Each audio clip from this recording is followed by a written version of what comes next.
Hi అండి. నమస్తే. Welcome back to our channel voice of Lakshmi. Yaddanapudi Sulochana Rani గారు రచించిన సుకుమారి అనే నవలను ధారావాహికంగా వింటున్నాం కదండి. ఇక 7వ భాగాన్ని మొదలు పెడదామా? అతి కొద్ది రోజుల్లోనే ఆ ఇంట్లో నాకు నేను పరాయి వ్యక్తిననే బెరుకు పూర్తిగా పోయింది. అలా పోయింది అంటే కారణం అనసూయమ్మగారే. ఆవిడ నా నెత్తి మీద కొన్ని ప్రత్యేక బాధ్యతలు పెట్టారు. ఉదాహరణకి బీరువాలో డబ్బు ఉంచటం, తీయటం, ఏ రోజు ఎందుకు ఎంత ఖర్చు పెట్టానో వివరంగా ఒక పుస్తకంలో రాయటం. డబ్బంటే నాకు చాలా ఇష్టం. అంతంత డబ్బు అలా లెక్కపెట్టి బీరువాలో ఉంచటం, తీయటం, ఆ పని నాకెంతో ఆనందం అనిపించేది.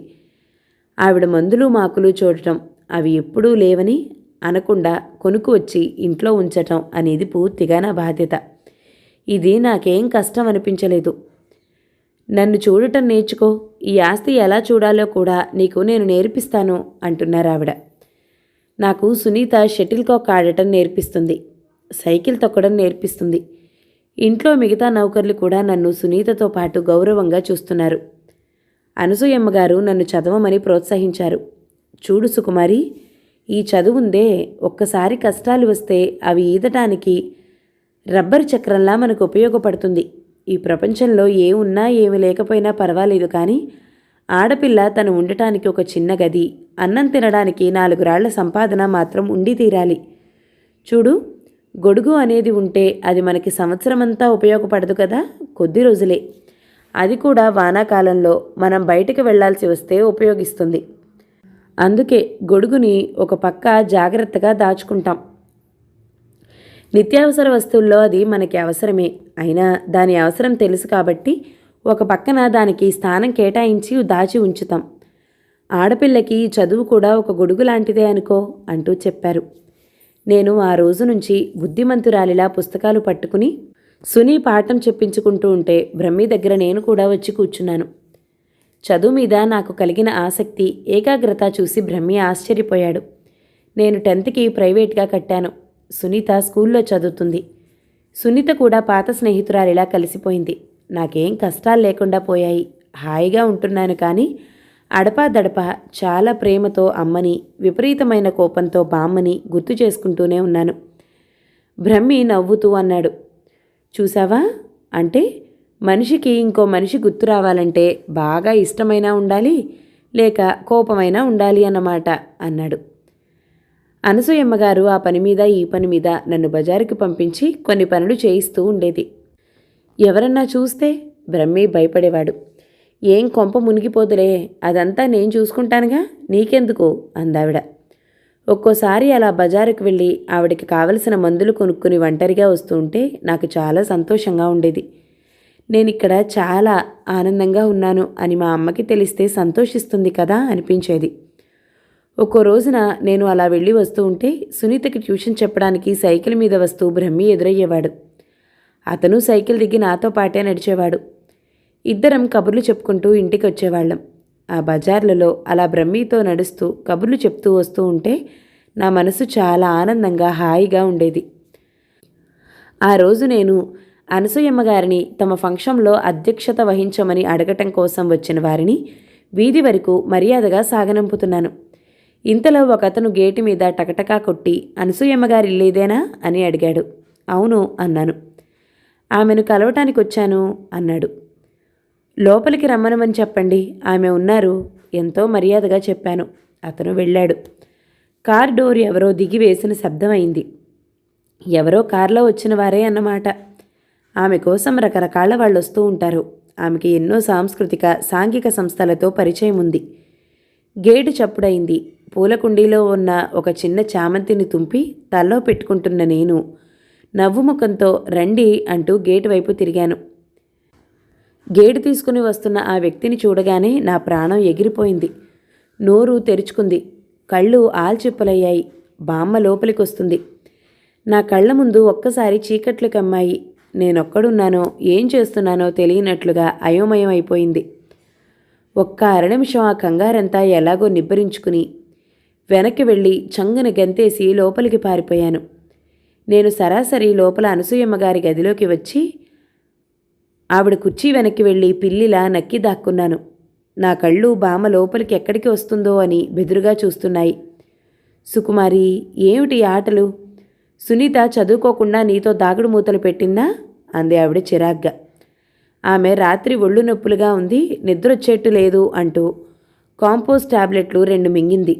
ఆ నిద్ర అయితే రాలేదు, కానీ పొద్దుట్నుంచి తలనొప్పిగా, మత్తుగా, కళ్ళు బరువుగా, రెప్పలు తెరవడానికి ఇష్టం లేనట్టు భారంగా పడకుర్చీలో పడుకుని కునుకు తీస్తుంది.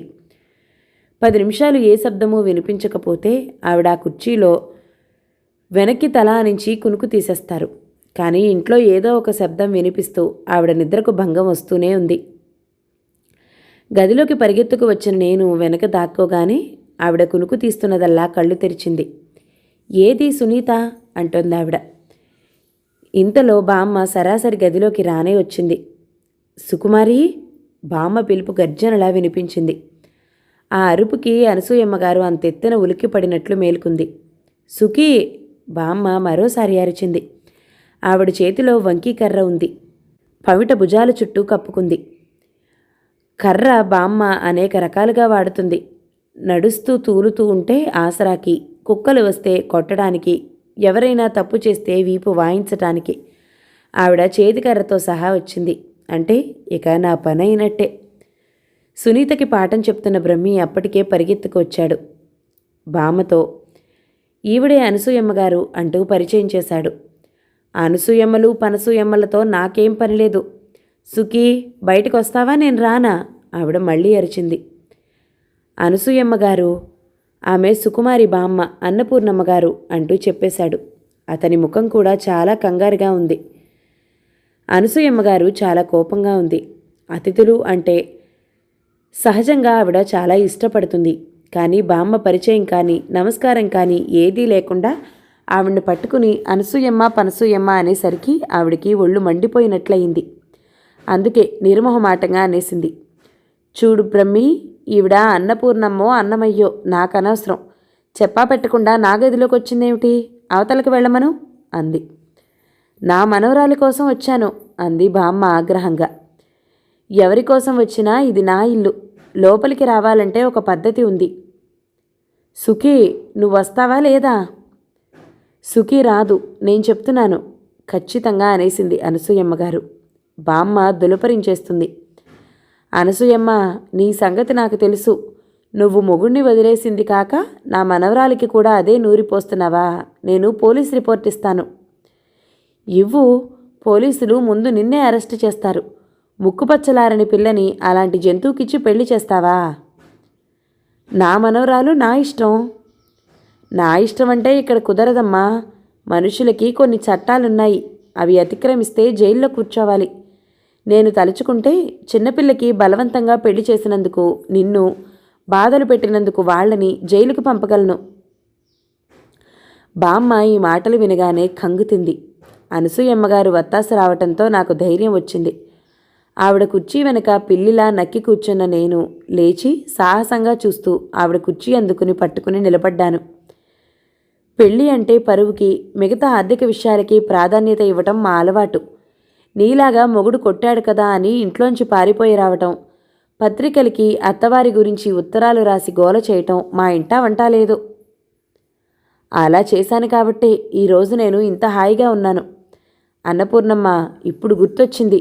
నువ్వా మహాతల్లి, మొగుడు తన్నిన గుర్రపందాలకు వెళ్ళిన పతివ్రతలా పడి ఉంటున్నావని మా అమ్మ అనేది. ముసలితనం వచ్చేసిందిగా నీకు, గుర్తుపట్టలేకపోయాను. నీలాగా పడుచుపిల్లలా కులకాలని నాకేం లేదు. నా శరీరం నా ఇష్టం. నీలాగా జీవితాన్ని సత్రంలా చేసుకోలేను నేను అంది ఆవిడ. బామ్మ కోపం తారాస్థాయికొచ్చింది. నువ్వు వట్టి స్వార్థపరురాలివి. వస్తూనే మీ అత్తగారిని వీధిలోకి గెంటావు. మంచి పని చేశానని సాటి ఆడదానిగా అభినందించక ఏడుస్తావెందుకు? నీలాగా వెట్టి చాకిరీ చేస్తూ గొడ్డులా ఆ సంసారంలో నేను పడి ఉండలేను. అన్నపూర్ణమ్మ, నువ్వు అన్ని బాధలున్నా ఆ సంసారం వదలకుండా గబ్బిలంలా పట్టుకుని వేళ్లాడుతూ ఉన్నావుగా, ఏం బావుకున్నావమ్మా నువ్వు? నాకేం లక్షణమైన సంసారం, కొడుకు, కోడలు, మనవరాలు. నీకంటూ ఈయనకేం మిగిలిందో చెప్పమ్మా.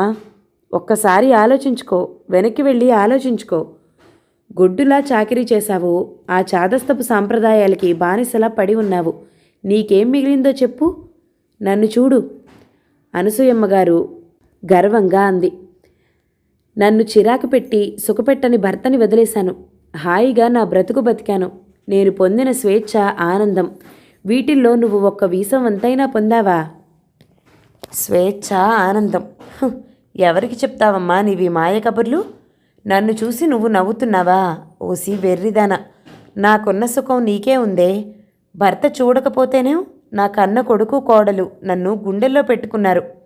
ఆ సంతోషం నీకేది? నీకు పిల్ల పాప, గొడ్డుమోతు జీవితం. నీ గురించి విన్నానులే. 10 మందిని పోగు చేసి ఉబుసుపోక వాళ్ళకి నువ్వు చేసిన వెధవ పనుల గురించి ఘనకార్యం అంటూ నూరిపోస్తూ ఉంటావు.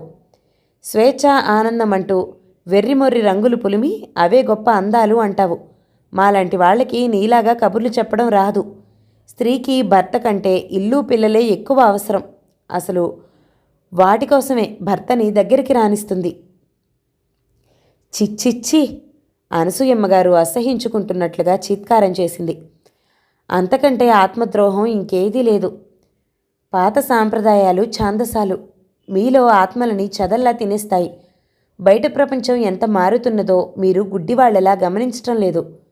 మగవాడు తన ఆనందం కోసం తన జీవితం ఎలా చూసుకుంటాడో స్త్రీ కూడా చూసుకున్న రోజునే మన స్త్రీ చరిత్ర మారుతుంది. ఆవిడ ఉపన్యాస ధోరణిలో ఆవేశంగా అనేసింది. మారుతుందా, చస్తుందా? ఇంకా అసహ్యం అవుతుంది. మగవాడికి ఇల్లు పట్టదని ఆడది ఇల్లు వదిలేస్తుందా? అంతకంటే బుద్ధిహీనమైన పని ఇంకోటి ఉందా? మగవాడికేం నడి బజారులో పడుకుని నిశ్చింతగా నిద్రపోగలడు. ఆడది పడుకోగలుగుతుందా? ఇదిగో అనసూయమ్మ, నీలాంటి ఆడాళ్ల పైత్యపు ఆలోచనలు నాకు బాగా తెలుసు. ఎంతసేపు ఇంట్లోంచి బయటికి రమ్మంటారే తప్ప బయటికి వస్తే ఏం జరుగుతుందో చెప్పరు. ఎందుకమ్మా ఇలా ఆడపిల్లల మనసులు పాడు చేస్తారు? మేమా పాడు చేసేది? మీరా? ఆడపిల్లల్ని ఆత్మవిశ్వాసం అనేది లేకుండా పిరికి పందలుగా మారుస్తున్నారు. అసలు ఇష్టం లేని పెళ్లి చేయకూడదు. ఒకవేళ ఏ కారణం చేతనైనా పెళ్ళైతే అది వెంటనే వదిలించుకోవాలి. అది నీ సిద్ధాంతం. ఇదొక పిచ్చి. జీవితం అన్న తర్వాత ఏదో ఒక చోట సర్దుకుపోవాలి. పెళ్ళితోనా? పెళ్ళి జీవితానికి ఎంత ముఖ్యం అంది అనసూయమ్మగారు. పెళ్ళితోనే సర్దుకోవాలి. అసలు పెళ్ళి దేనికి? ఇల్లు పిల్లల కోసమేగా, మగవాడి కోసం కాదుగా. అదిగో అదే నాకు మంట. పెళ్ళి ఎవరు చేసుకున్నా వాళ్ళ స్వసుఖం కోసం చేసుకోవాలి. మిగతావన్నీ తర్వాత. అది నీలాంటి స్వార్థపరులు వాగే వాగుడు. నేను, సునీత, బ్రహ్మి చిత్రంగా చూస్తూ వీరి సంవాదం వింటున్నాం. వీరిద్దరూ ఒకరికొకరు తెలుసా? ఆశ్చర్యంగా ఉందే అనుకున్నాను. ఇదిగో సుఖీ, రా బయలుదేరు అంది బామ్మ. సుకుమారి రాదు అంది అనసూయమ్మగారు. అది నా మనవరాలు, నా ఇష్టం అంది బామ్మ. ఇది నా ఇల్లు. నువ్వు అసలు నాకు చెప్పా పెట్టకుండా నా ఇంట్లోకి వచ్చావు. బయటికి నడు. నేను సుఖీని తీసుకునే వెళ్తాను. సుఖీ రాదు. బ్రహ్మి, ఆవిడ్ని బయటికి పంపు. ఆవిడ నౌకర్ని కేకేసి ఈవిడ్ని బయటికి వెళ్ళమనండి. వెళ్ళంటే పోలీస్ రిపోర్ట్ ఇవ్వండి అంది. బామ్మ ఏమనుకుందో వెళ్ళిపోయింది. ఆవిడ వెళ్ళేటప్పుడు నా వైపు చూసింది. ఆ చూపు నేను జన్మలో మర్చిపోలేను. ఆ కళ్ళకి మండే శక్తి లేదు, కానీ ఉంటే ఆ చూపులు నన్ను భస్మీపటలం చేసుండేవి. ముఖమంతా ఎర్రగా రక్తం చిందుతుందేమో అన్నట్లు కందిపోయింది. బామ్మ వెళ్లే ముందు బ్రహ్మి వైపు కర్ర ఎత్తి చూపిస్తూ, పుండాకోర్, ఇదంతా నీ నాటకమని నాకు తెలుసు. నా మీద నీకున్న పగ ఇలా తీర్చుకున్నావు. నిన్ను నేను వదిలిపెట్టను చూడు అంటూ వెళ్ళిపోయింది. అదేమిటి అలా అంటుంది? అర్థం లేని ప్రేలాపనలు చాలా పేలుతుంది ఈవిడ అంది అనసూయమ్మగారు. ఆవిడకి ఆవేశపట్టంతో ఆయాసం వచ్చింది. నేను ఆవిడకి మందు తేవడానికి గదిలోకి పరిగెత్తి కిటికీ పరదా లాగి చూశాను. బామ్మ గేటు బయట నిల్చుని ఉన్న టాక్సీ వైపు వడివడిగా వెళ్తుంది. ఆవిడ కళ్ళనీళ్లు తుడుచుకోవటం నేను చూశాను. నా మనసు చివుక్కుమంది. నా కళ్ళలో నీళ్లొచ్చేశాయి. బామ్మ, ఆవిడ్ని పిలవాలనిపించింది. బామ్మ అంటే నాకు చాలా ఇష్టం. ఇదేమిటి ఇలా జరిగింది? వారం రోజుల తర్వాత నేను మధ్యాహ్నం వేళ అనసూయమ్మగారి స్వెట్టర్, షాల్ ఎండలో వేస్తూ ఉంటే గండయ్య ఉత్తరం తెచ్చి ఇచ్చాడు. నేను కవర్ చూశాను. అది బామ్మ రాసింది. నేనక్కడ కూర్చుని అది చదువుకున్నాను. అందులో ఇలా ఉంది: సుకుమారి బామ్మకి చాలా కోపం వచ్చినప్పుడు అలా పూర్తి పేరు పెట్టి పిలుస్తుంది. నా ఈ ముసలితనంలో ఇలాంటి సంఘటనలు చూడాల్సి వస్తుందని నేను కలలో కూడా అనుకోలేదు. నువ్వు పుట్టినప్పటి నుంచి నా ప్రాణంగా నేను పెంచిన సంఘటనలే నాకు గుర్తొస్తున్నాయి. ఈ వయసులో ఈ మహావ్యధ నీ నుంచి బహుమతిగా అందుకోవడం కోసమే నేను నిన్ను అంత ప్రేమగా పెంచానా అనిపిస్తుంది. నాకు ఊహ తెలిసినప్పటి నుంచి ఈ ఇంటి పరువు కాపాడుకుంటూ వచ్చాను. కానీ ఈ రోజున నా ప్రాణం కంటే ఎక్కువగా పెంచిన నువ్వే నా కళ్ళలో పొడిచినట్లు చేశావు. ఊరిలో ప్రతి ఒక్కరూ మనల్ని చూసి నవ్వుతున్నారు. ఎందుకంటే ఇన్నాళ్ళు మచ్చ లేకుండా బ్రతికిన వంశం మనది. నవ్వటానికి, హేళన చేయడానికి వారికి అవకాశమే దొరకనీలేదు. నేను అంత జాగ్రత్తగా ఉంటూ వచ్చాను. నీ పెళ్లికి చేసిన అప్పులు తీరలేదు. వారి వ్యాపారానికి ఇచ్చిన డబ్బు గంగలో కలిసినట్టే. నాకు తెలుసు. నువ్వు స్వయంగా ఈ పని చేసి ఉండవు. ఆ బ్రహ్మిగాడే నీ చేత ఈ పని చేయించాడు. వాడు నీ మీద ప్రతీకారం తీర్చుకున్నాడు. నువ్వు చస్తే రుణం తీరిపోయిందని ఒక ఏడుపు ఏడ్చి ఊరుకునేదాన్ని. ఎందుకే నన్ను నవ్వులు పాలు చేసి నువ్వింకా బ్రతుకుతున్నావు? మీ అమ్మ నీ గురించి బెంగతో మంచం పట్టింది. మేం పడుతున్న ఈ అవమానం, వేదన మమ్మల్ని కార్చిచ్చులా దహించి వేస్తాయి. ఆ అనసూయమ్మ సంగతి నీకు తెలీదు. చిన్నప్పుడు భర్త ఏదో అన్నాడని వదిలేసింది. ఏమిటో సంఘాలంటుంది, హక్కులంటుంది, నా బొంద అంటుంది. ఆడపిల్లల మనసులు పాడు చేసేస్తుంది. ముక్కు మొహం తెలియని వారింట్లో నా మనవరాలు ఒక పని మనిషిలా గుప్పెడు మెతుకల కోసం చాకిరీ చేస్తూ బ్రతుకుతుందంటే, ఛీ, ఇంకా ఎందుకే నేను బ్రతకటం? నీకు ఉత్తరం రాయటం, వాళ్ళ ఇంట్లో చేరి వాళ్లతో కలిసి నన్ను అవమానం చేశావు నువ్వు. నాకు పొడుచుకుని చావాలనిపిస్తుంది. సుఖీ, ఇప్పుడు నీకు తెలీదే, నా అనేవారు లేని ఒంటరితనం ఏమిటో ఇంకో 10 ఏళ్లు పోయిన తర్వాత తెలుస్తుంది. మగవాడు 2 దెబ్బలు వేస్తే తప్పేమిటో నాకు అర్థం కావటం లేదు. మనకి పిల్లలనిచ్చి తిండి పెట్టి మన జీవితానికి ఒక రక్షణ ఇచ్చిన ఆ వ్యక్తికి కొట్టడానికి హక్కు లేదా? కొంతమంది పిల్లలు పుడతారు తల్లిదండ్రులని సంతోషపెట్టడానికి కాదు, అలవిగాని దుఃఖాగ్నిలో వారిని వేపడానికి. ఆ అనసూయమ్మ అలాగే చెప్తుంది. కన్నబిడ్డ అంటే ఉండే కడుపు తీపి ఆవిడకేం తెలుసు? మేమెవ్వరం నీకు అవసరం లేదనుకుంటే నువ్వు ఆవిడ దగ్గరే ఉండిపో. నీ పేరు కూడా ఇక మేమెత్తాం. నీకు మాకు రుణం తీరిపోయిందని ఒక ఏడుపు ఏడ్చి ఊరుకుంటాం. నువ్వు చస్తే మాకు సంతోషం. ఇట్లు అన్నపూర్ణమ్మ. ఆ ఉత్తరంలో ధోరణి, ఆ భాష, ఆ రాసే తీరు చూస్తూ ఉంటే బామ్మకి నా మీద ఎంత కోపం ఉందో నాకు బాగానే అర్థమవుతుంది. ఆ ఉత్తరం చదువుతూ ఉంటే నాకు కళ్ళ వెంట బొటబొట నీళ్ళొచ్చేశాయి. ఆ ఉత్తరంలో ప్రతి అక్షరము శూలంలా మారి నన్ను ఎడాపెడా పొడిచేస్తున్నట్టుగా ఉంది. నన్ను చావమని రాసింది బామ్మ. నేనెందుకు చచ్చిపోవాలి? అసలు నేనేం తప్పు చేశాను? ఎంతసేపు పరువు పరువు అంటూ ఉందే తప్ప అత్తవారు నన్ను పెట్టే బాధలు పట్టించుకోదేం. వాళ్ళు నన్ను చంపేసినా పర్వాలేదన్నమాట. అప్పుడు ఇంటి పరువు మూట కట్టుకుని సంతోషిస్తూ ఉండేదేమో. నేను అది ఆవిడికి దక్కకుండా చేశాననేగా ఆ దుగ్ధ.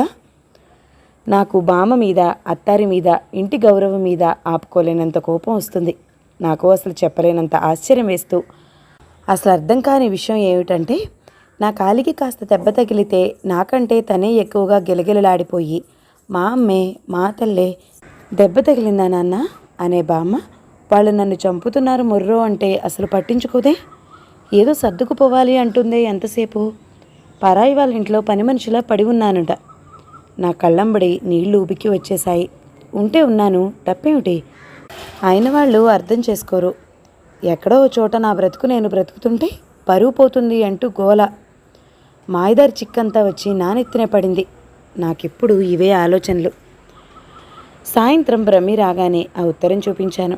అతను అది చదివి బాధపడ్డాడు.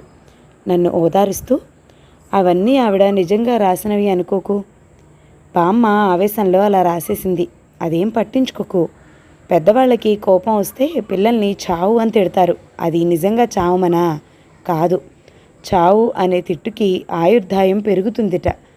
మీ బామ్మ నీ మీద చాలా ఆశలు పెట్టుకుంది. అవి నెరవేరలేదు. కోపం వచ్చి కేకలు వేసింది, అంతే. ఒక్కోసారి పెద్దవాళ్ళు మనల్ని అర్థం చేసుకోరు, మనమే వాళ్ళని అర్థం చేసుకోవాలి అంటూ సర్ది చెప్పాడు. బ్రహ్మి ఎంత చెప్పినా నా మనసు సమాధానం పట్టం లేదు. నా ఆవేశం తగ్గటం లేదు. మంచం మీద పడుకుంటే నిద్ర రావటం లేదు. లేచి వెళ్ళి కూర్చుని ఉత్తరం రాశాను. అమ్మా, గౌరవనీయులైన అన్నపూర్ణమ్మ గారు, మీ ఉత్తరం అందింది. ఎంతసేపు పరువు పరువు అని ఏడవకపోతే నా మనవరాలు ఏమైపోయిందా అని ఆలోచించరాదుటండి. నేను ఇలా అవుతానని మీరు అనుకోలేదు, నిజమే. కానీ నేను కూడా నాకు ఇలాంటి కష్టం వస్తే మా బామ్మ నన్ను తన గుండెల్లో దాచుకునేది పోయి ఇలా తిట్టిపోస్తుందని, చావు అని శాపనార్థాలు పెడుతుందని నేను కూడా అనుకోలేదు సుమండి. నేను అనుకున్నట్టు మీరు లేరు, మీరనుకున్నట్టు నేను లేను. సరికి సరిపోయిన దానికి ఇంకా ఏమిటి మీ గోల? పెళ్లి చేస్తున్నారంటే ఎంచక్క చీరలు, నగలు, సినిమాలు అనుకున్నాను. కానీ ఇలా చావు దెబ్బలు, మంచానికి కట్టేయటాలు అనుకోలేదు. మీరు ఎంతో డబ్బు ఖర్చు చేసి అప్పులు పాలయ్యి నాకు పెళ్లి చేశానని అన్నారు. మీ డబ్బు లెక్కలే మీకు. ఎంతసేపు రూపాయలు లెక్క చూసుకుంటున్నారు కానీ నా ఒంటి మీద పడ్డ దెబ్బలు లెక్క కట్టడం లేదు మీరు. నేను ఒకటే మీకు చెప్తున్నాను, నన్ను చావమని రాశారు. నాకు అస్సలు చావాలని లేదు. ఎందుకంటే అసలు నేనేం తప్పు చేశాను? ఆ వెధవ పరమ నికృష్టమైన పెళ్ళి నాకు చేసి మీరే ఘోరమైన తప్పు చేశారు. మీరు చేసిన తప్పు మిమ్మల్ని పీడిస్తుంది. బ్రహ్మి మీద పడి ఎందుకు ఏడుస్తారు? అనసూయమ్మ గారిని ఎందుకు తిడతారు? ఓహో, వారు నన్ను ఆపదలో ఆదుకున్నారనా? మీరు ఎంతో డబ్బు ఖర్చు చేసి పడేసిన తప్పు అనే గోతిలో నేను పడి ఉండలేదని మీకు కోపం. నన్ను అనవసరంగా తిట్టి ఇంకా తప్పు చేయకండి. మీ దేవుళ్ళే మిమ్మల్ని శపిస్తారు. ఇట్లు సుకుమారి వ్రాలు. ఇలా ఉత్తరం రాసి పోస్టు చేశానని చెప్పగానే బ్రహ్మి చేత్తో నుదురు కొట్టుకున్నాడు. కర్మ సుకుమారి, ఆవేశంలో నువ్వు కూడా మీ బామ్మకి ఏం తీసిపోలేదు. నేనేం చేశాను? ఆవిడ రాసిన దానికి జవాబు రాశాను, అంతేగా. చూడు, ఇద్దరు చాలా ఇష్టమైన వాళ్ళ మధ్య గొడవలు వస్తే ఒకరు ఆవేశపడినప్పుడు మరొకరు తగ్గితేనే ఆ అనుబంధం నిలుస్తుంది. ఆవిడేదో ఆవేశంలో కోపంగా రాసింది, దాన్ని నువ్వు తగ్గించి నచ్చజెప్పాల్సింది పోయి ఆవిడ కోపం ఇంకా రెట్టింపు చేశావు. ఇలా అయితే అసలు సంబంధాలే తెగిపోతాయి. నేను చెయ్యను. నాకు మాత్రం కోపం ఆవేశం రావా అన్నాను. మనకిష్టమైన వాళ్లతో గొడవ వచ్చినప్పుడు మనం కాస్త తగ్గి ఓర్పు పట్టడం ఆత్మన్యూనతగా ఎప్పుడూ భావించకూడదు. అలా భావిస్తే నీకు ఆ వ్యక్తి మీద సరైన ఇష్టం లేనట్టే. ఏమిటో నేను ఇదంతా ఆలోచించలేదు బాబు. సుకుమారి, ఇది వరకులా కాదు. నువ్వు ఇప్పుడు ఏ పని చేసినా ఆలోచించి మాట్లాడటం నేర్చుకోవాలి అన్నాడు. సరేలే, ఇక ముందు జాగ్రత్తగా ఉంటాను అన్నాను. నీకు విషయం చెప్పడానికి వచ్చాను. ఏమిటి? పూనాలో నాకు ఉద్యోగం వచ్చింది. నిజంగానా? అవును, ఇదిగో ఆర్డర్ కాగితాలు చూపించాడు. ఎప్పుడు వెళ్తున్నావు? సోమవారం. నా ముఖం వెలవెలాపోయింది. వాళ్ళు నాకు ఆఫీస్లోనే బస ఏర్పాటు చేశారట. ఏమిటి, నువ్వు వెళ్ళిపోతావా? కళ్ళు పెద్దవి చేసి చూస్తూ అన్నాను. అవును. నన్నేం చేసి వెళ్తావు? ఇక్కడ నీకు బాగానే ఉందిగా. ఎవరైనా వస్తే? ఎవరూ రారు. నాకు చాలా భయం వేసింది. నువ్వు నన్ను వదిలి వెళ్తావా? నేను హఠాత్తుగా అతని షర్టు గుండీల దగ్గర 2 చేతులతో గట్టిగా పట్టుకున్నాను. నువ్వు వెళ్ళటానికి వీల్లేదు. నన్ను వదిలి ఎక్కడికి వెళ్ళటానికి వీల్లేదు, తెలిసిందా? నువ్వు వెళ్ళిపోతే నన్నెవరు చూస్తారు? నాకు ఇప్పుడే భయం వేస్తుంది. వెళ్ళొద్దు, వద్దు. నేను హఠాత్తుగా అతని గుండెల్లో తలదాచుకుని గట్టిగా ఏడ్చేశాను. ఒక్క నిమిషం నేను చేసిన ఈ పనికి అచేతనంగా ఉండిపోయాడు. ఏడవకు, వెళ్ళంలే అన్నాడు. నిజంగానేనా? నిజమే. నా తల మీద ఒట్టు వెయ్యి. అంత మాట ఎందుకులే. లేదు, వెయ్యి. నన్ను వదిలి ఎక్కడికి వెళ్ళనని ఒట్టెయ్యి. నేనే అతని చేయి తల మీద పెట్టేసుకున్నాను. అతని చేతుల్లో ఆర్డర్ కాగితం నలిగి ఉండగా మారిపోయింది. అనసూయమ్మగారు 4 ఉత్తరాలిచ్చి పాండుకిచ్చి పోస్టు చేయించమంది. సాయంత్రం వేళ చల్లగా ఉంది. పోస్ట్ బాక్స్ పక్క వీధిలోనే ఉంది. సునీత స్విమ్మింగ్ నేర్చుకోవడానికి వెళ్ళింది. అనసూయమ్మగారు ఎవరితోనో ఫోన్లో మాట్లాడుతోంది. నాకు ఈ చల్లటి సాయంత్రం వేళ ఇంట్లో ఉండబుద్ధి కాలేదు. నేనే ఆ ఉత్తరాలు పట్టుకుని పక్క వీధిలో ఉన్న పోస్ట్ బాక్స్ దగ్గరికి వెళ్ళాను. సాయంత్రం వేళేమో చాలా హాయిగా ఉంది. ఆ కార్లు, ఆ హడావిడి చూస్తూ ఉంటే నాకెంతో ఆనందంగా అనిపిస్తుంది. ఈ ప్రపంచంలో ఎన్ని రకాల మనుషులు, ఎంత సందడి. నేనొక్కదాన్నే పనిలేనట్టు మెల్లగా నడుస్తున్నాను. అందరూ పనితో సతమతం అవుతున్నట్టుగా, ఆ సాయంకాలపు నీరెండ అందాలు గమనించటానికి టైం లేనట్టుగా హడావుడిగా వెళ్ళిపోతున్నారు. వాళ్ళెంత అదృష్టవంతులో కదా, అంత పని ఉన్న మహానుభావులు. ఏం పని లేకపోవటం నాకు తోచనట్టుగా ఉంది. నా నరనరంలో ఏదో ఉత్సాహం. ఏదైనా పని ఉంటే చేసేయాలి. హడావిడిగా అందరితో కలిసి తిరగాలి. ఇలా ఉంటే ఏం తోస్తుంది? ఇంతలో నా పక్కన కారాగింది. అందులో నుంచి ఒక ఆయన దిగి వచ్చాడు. బావున్నారా? పలకరించాడు. ఆ, ఆయనెవరో గుర్తు రాలేదు. నేనెప్పుడూ చూడలేదు. రాని నవ్వు తెచ్చిపెట్టుకుంటూ చూశాను. రండి, కారులో దించుతాను అన్నాడు. వద్దండి, మొహమాటంగా అన్నాను. పర్వాలేదు రండి అతను అంటూనే నా చెయ్యి పట్టుకుని తీసుకువెళ్ళిపోతున్నాడు. అరే వద్దంటుంటే అతని జబర్దస్తి అర్థమయ్యి అతని చేతిని విదిలించుకునే లోపలే నేను అతని కారు దగ్గరికి వచ్చేశాను. అతను నా మాట వినిపించుకోలేదు. నేను రానని సాగుతూ ఉంటే మొహాట పడకండి, పదండి అంటూ పైకి నవ్వుతూనే చేతులు మాత్రం మొరటుగా నా శరీరాన్ని కారులోకి తోసేస్తున్నాయి. పక్కన వెళ్లే వాళ్ళకి ఏమాత్రం అనుమానం రావటం లేదు. నన్ను బలవంతంగా కారులో కూలేసి తలుపు వేశాడు. నాకేమిటో భయం వేసింది. ఇది మర్యాద కాదు, దౌర్జన్యం. నా ఇష్టం లేకుండా తీసుకొచ్చి కారులో కూలేశాడు ఆయన. నేను గబాల్న హ్యాండిల్ తిప్పి డోర్ తెరవబోతూ ఉంటే నా భుజం మీద పులి పంజాలా వచ్చి ఎవరిదో చెయ్యి బిగిసింది. నేను తిరిగి చూశాను. ఎదురుగా ఆ ఎలుగుబంటి అవతారం. నేను కెవ్వుమని అరుస్తూ ఉంటే అతను వెంటనే చేత్తో నోరు మూసేశాడు. అదెంత గట్టిగా ఉందంటే నా దవడలు నొప్పెక్కిపోయాయి. నేను చెయ్యిని కొరకబోతే ఒకటి నడుం దగ్గర పిడిగుద్దు పడింది. ఆ తర్వాత డొక్కలో, ఆ తర్వాత వీపు మీద. నువ్వు పారిపోతే పట్టుకోలేననుకున్నావటే? అతని నోటి వెంట ఆ తర్వాత నేను చెప్పలేని బూతులొచ్చాయి. నా శరీరం అప్పటికే హూనమైపోయింది. అయినా సరే నేను పెనుగులాడుతూ ఉంటే ముఖం మీద ఒక్క దెబ్బ పెడీమని పడింది. ఆ తర్వాత ఈడ్చి తల మీద. నేను కిందికి అతని వడిని కరుచుకుపోయినట్టు పడిపోయాను. అతను నా జుట్టుని చేజిక్కించుకున్నాడు. నేను లేవబోతూ ఉంటే కొబ్బరికాయని జుట్టుతో లేపినట్టు లాగి వడిలో తల ఉంచాడు. నా తలని లేవనీయకుండా అతని చేతితో అదిమి పెట్టాడు. నాకు ఊపిరి ఆడటం లేదు. చచ్చిపోతానేమోనని భయం వేసింది. ఇంకో అతను ముందు సీట్లో నుంచే నా కాళ్ళు తాడుతో కట్టేశాడు. తర్వాత నా చేతులకి కట్టారు. నేను కదల్లేనట్టు శవంలా కారులో పడి ఉన్నాను. కారు రివ్వున వెళ్తోంది. నల్లటి అద్దాలు అవటం వల్ల నేను బయటవారికి ఎవరికి కనిపించటం లేదు. పారిపోయి మా పరువు తీస్తావటే? అతను మళ్ళా బూతులు తిడుతూ నా తొడ దగ్గర గట్టిగా మెలిపెట్టాడు. ఆ బాధకి నా కళ్ళల్లో నీళ్లు తిరిగాయి. భగవంతుడా, ఇంకా నాకు ఈ జీవితం వద్దు, త్వరగా చచ్చిపోయేట్టు చూడు. దేవుణ్ణి ప్రార్థించసాగాను. నా ముఖం వాచిపోయింది. పెదవి రక్తం కారుతుంది. కళ్ళలో నుంచి నీళ్లు వస్తున్నాయి. నేను మళ్ళా వీళ్ళ చేతుల్లో చిక్కాను అనే సత్యం నా మనసుని నీళ్లలా చేసేస్తుంది. నాకు భయంతోనో ఇంకేదో ఘాటు వాసనతోనో నిద్రొచ్చేసింది. నాకు మెలకు వచ్చేసరికి చీకట్లో ఉన్నాను. నా శరీరం కదలటానికి వీల్లేకుండా బంధించి ఉంది. వెళ్లంతా పిండి చేసినట్టుగా ఉంది. అలాగే మూలుగుతూ పాకుతూ కిటికీ దగ్గరికి వచ్చి చూశాను. దానికి చువ్వలే తప్ప తలుపులు లేవు. అందులో నుంచి చూశాను.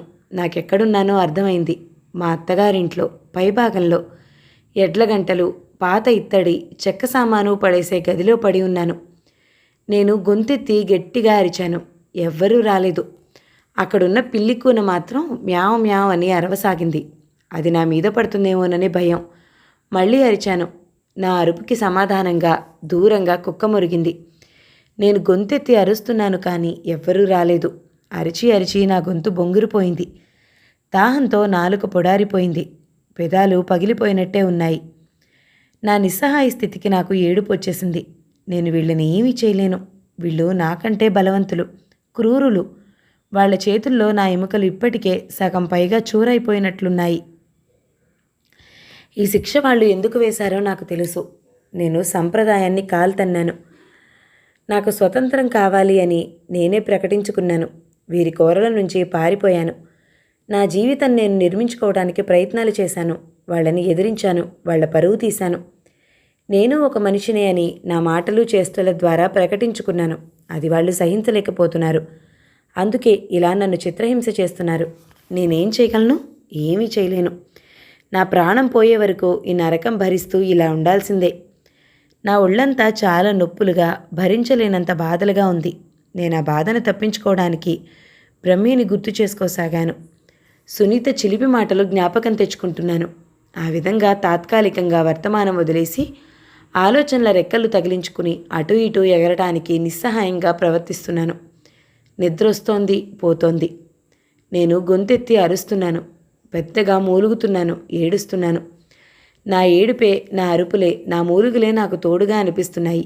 కాకపోతే ఈ చీకటి, ఈ బందికాన, ఈ శరీరాన్ని కట్టి పడి ఉంచటం, ఈ నిస్సహాయత నాకు పిచ్చెక్కిస్తుంది. అందుకే అరుస్తున్నాను, పెద్దగా మూలుగుతున్నాను. మాగన్నుగా కుడుకు తీస్తూ పడి ఉన్న నాకు తలుపు కిర్రుమనటంతో మెలకు వచ్చింది. తలుపు తెరుచుకోగానే వెలుతురు దూకి వచ్చేసింది. కింద పడి ఉన్న నాకు వచ్చిందెవరో మొదట అర్థం కాలేదు. తర్వాత క్రమంగా తెలిసింది. ఆ వగలు, ఆ మాట, ఆ ఆకారం మా అత్తగారిది. దగ్గరికొచ్చావా, చంపేస్తాను అరిచాను. ఆవిడ చప్పున వెళ్ళిపోయి తలుపులు వేసేసింది. వెలుతురు కాస్తా పోయింది. తల తిప్పి చూశాను. కిటికీలో నుంచి ఆకాశం కనిపిస్తుంది.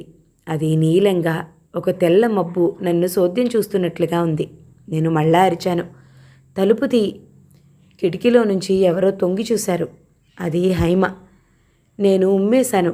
హైమ అవతలకి వెళ్ళిపోయింది. తలుపు తీ. నేను మా బామ్మని, అత్తగారిని, మామగారిని, ఆ ఎలుగుబంటిని అందరినీ తిట్టసాగాను.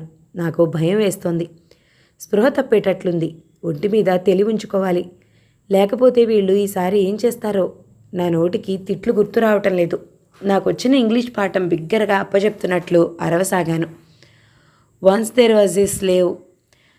బయట మాటలు వినిపిస్తున్నాయి. అయ్యో, ఏమిటా ధోరణి? పిచ్చెక్కింది. ఇంట్లోంచి పారిపోయి హైదరాబాద్ రోడ్ల మీద బట్టలు విప్పేసి తిరుగుతూ ఉంటే మా వారు చూసి తీసుకొచ్చారు. ఎవరైనా చేతబడి చేశారేమో. అదే నేను అనుకుంటున్నాను. పూజారి గారికి కబురు పంపించండి అంటోంది ఇంకో గొంతు. నేను అదే అనుకుంటున్నాను పిన్ని అంటుంది మా అత్తగారు. ఎవరికే పిచ్చి? నీకు పిచ్చి, నీ మొగుడికి పిచ్చి, నీ కొడుక్కి పిచ్చి, నీ కూతురికి పిచ్చి అరిచాను. గంట అయిందేమో. తలుపులు తెరిచారు. నిద్రపోతున్న నేను నీరసంగా కళ్ళు తెరిచి చూశాను. ఎవరో ఒక ఆయన వచ్చాడు లోపలికి. ఆయన వస్తూ ఉంటే వెనక్కి పాకి వెళ్ళి నేను తిట్టసాగాను. ఆయన ఓం హ్రీం అన్నాడు. ఏడిసావు పోరా వెధవా అన్నాను.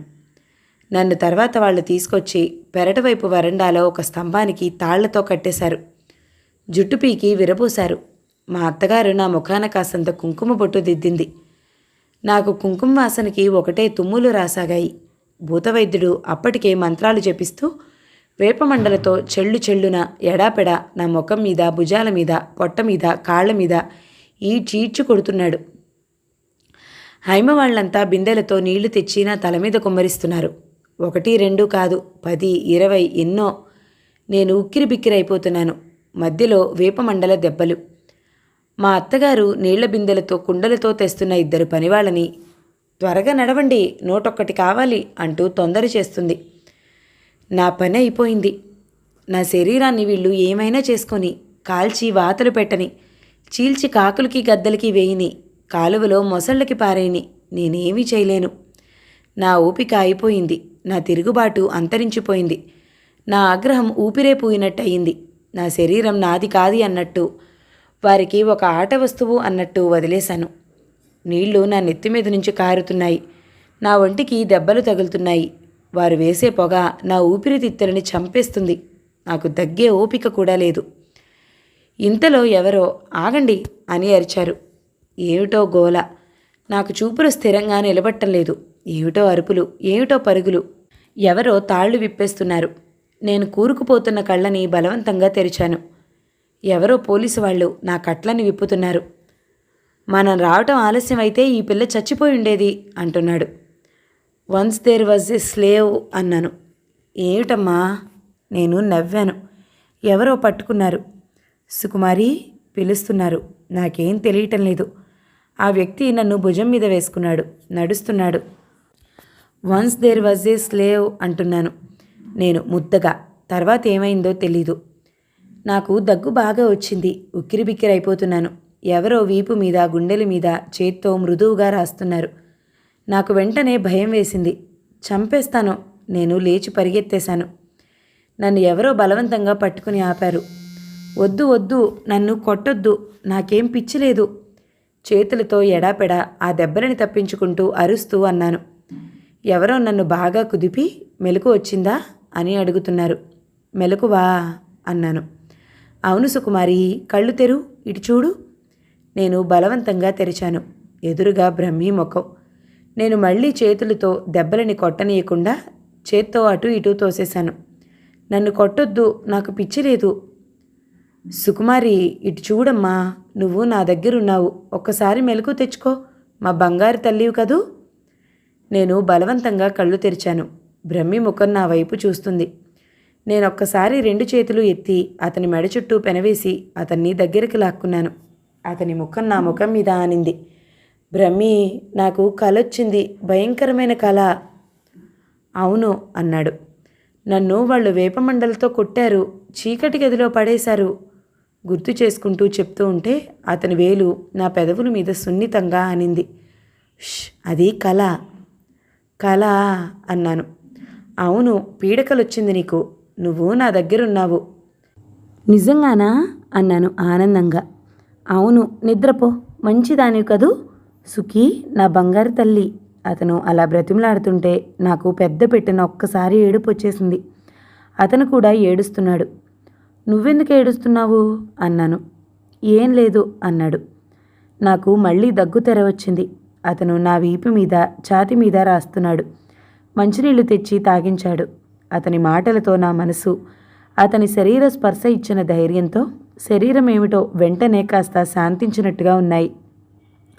నన్ను అతను పదిలంగా అత్యంత అపురూపంగా నా తలని వెనక్కి ఆనించి పడుకోబెట్టి దుప్పటి కప్పాడు. నేను అతని చేతిని నా 2 చేతులతో గట్టిగా పట్టుకున్నాను. మళ్ళీ మగతగా భయంగా అన్నాను, once there was a slave. Sukumari, please నిద్రపోమ్మా, నువ్వు నన్ను దగ్గరగా పట్టుకో. అతను వంగి నా తలని దగ్గరికి తీసుకున్నాడు. నేను మళ్ళీ అతని మెడ చుట్టూ చేతులు పెనవేశాను. నాకిప్పుడు హాయిగా ఉంది అన్నాను. అలా ఎంతసేపు ఉన్నానో తెలీదు, నిద్రొచ్చేసింది. 7వ భాగం సమాప్తం. మిగతా నవలని తర్వాతి భాగంలో విందామండి. నవల కనుక మీకు నచ్చినట్లయితే లైక్ చేయండి, షేర్ చేయండి, మంచి కామెంట్ చేయండి. మన ఛానల్ని తప్పకుండా సబ్స్క్రైబ్ చేయండి. Thank you so much for watching. నమస్తే.